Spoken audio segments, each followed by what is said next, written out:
Le FC Barcelone a remporté de manière spectaculaire la Supercoupe d'Espagne en écrasant le Real Madrid sur le score de 5-2. Une prestation historique des Blaugranas qui ont totalement dominé la rencontre, infligeant un véritable cauchemar aux Merengues. Une première mi-temps d'anthologie pour le Barça. Malgré un début de match prometteur pour le Real Madrid, qui ouvrait le score dès la 5e minute grâce à un tir croisé imparable de Kylian Mbappé sur une passe lumineuse de Vinicius Junior, le Barça n'a pas tardé à réagir. À la 22e minute, Lamine Yamal a égalisé d'un superbe enchaînement dans la surface, parfaitement servi par Robert Lewandowski.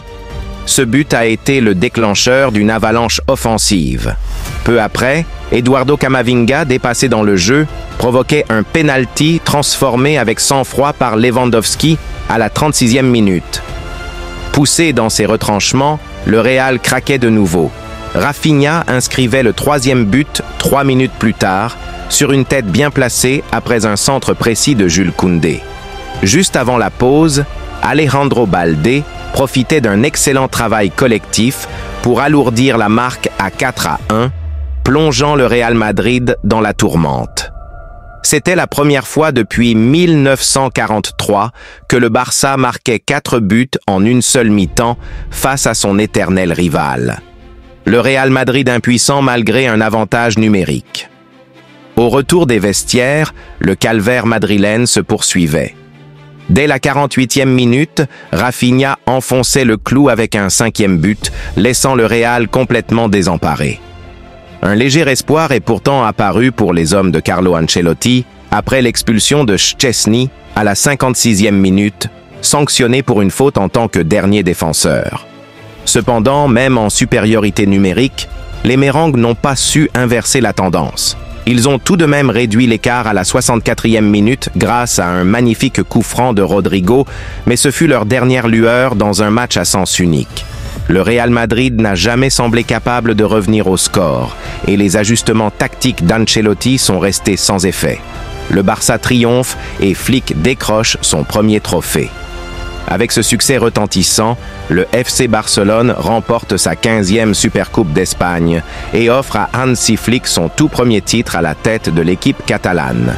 Une victoire qui confirme la montée en puissance des Blaugranas, emmenés par des talents comme Lamine Yamal et Rafinha. Pour le Real Madrid, cette déroute s'ajoute à la lourde défaite 4-0 subie lors du dernier Clasico en championnat. Ce nouveau revers pourrait avoir des conséquences sur la dynamique de l'équipe madrilène, fragilisant la confiance des joueurs et mettant la pression sur Carlo Ancelotti. Le Barça, quant à lui, envoie un message fort. Il est prêt à dominer la scène nationale et européenne. Cette victoire éclatante pourrait bien marquer un tournant décisif dans la saison des Catalans, tant sur le plan mental que sportif. Lionel Messi de retour au FC Barcelone ? Une possibilité relancée par une clause spéciale. L'idée d'un retour de Lionel Messi au FC Barcelone refait surface et suscite déjà l'excitation des supporters blaugranas. Parti du club en 2021, après plus de 2 décennies passées en Catalogne, le génie argentin pourrait retrouver le camp nou grâce à une option discrètement incluse dans son contrat avec l'Inter Miami, selon les informations de Marca. Une clause qui ouvre la porte à l'Europe.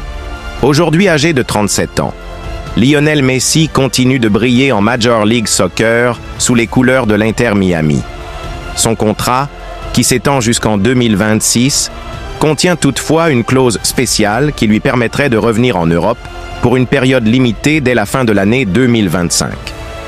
Cette opportunité pourrait permettre au FC Barcelone de lui offrir un dernier passage au club, marquant ainsi la fin de son immense carrière, là où tout a commencé. Un retour tant attendu par les supporters.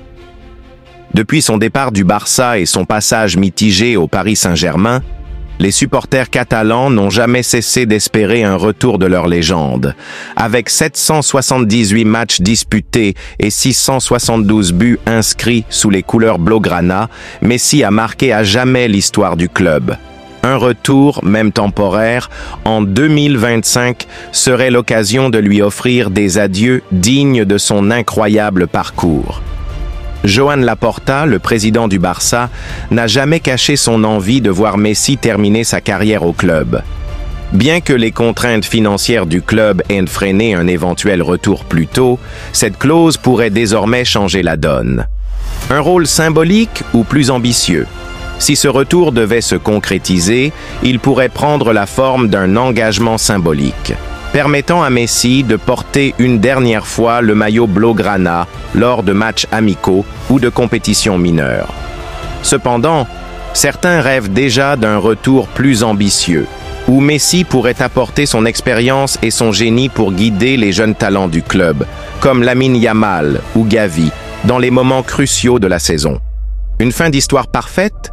L'idée de voir Messi fouler une dernière fois la pelouse du Camp Nou, rénovée et prête à accueillir de nouveaux exploits, aurait tout d'un scénario idéal. Ce retour ponctuel permettrait non seulement de refermer magnifiquement le chapitre de Messi au Barça, mais aussi de renforcer le lien indéfectible entre le club et son plus grand joueur. Jonathan David, priorité du FC Barcelone pour succéder à Lewandowski. Le FC Barcelone continue de planifier son avenir offensif et a jeté son dévolu sur Jonathan David, l'attaquant phare du LOSC, dont le contrat arrive à expiration cet été. Sous l'impulsion de Deco, le directeur sportif, le club catalan s'active en coulisses pour préparer la relève de Robert Lewandowski. Avec ses performances régulières en Ligue 1, David est perçu comme un renfort idéal pour dynamiser l'attaque du Barça. Une concurrence redoutable venue de Premier League. Toutefois, le Barça n'est pas seul dans la course. Les prouesses de l'international canadien n'ont pas échappé aux géants de Premier League. Manchester United, en quête de solutions offensives pour combler ses lacunes, suit de très près la situation du joueur.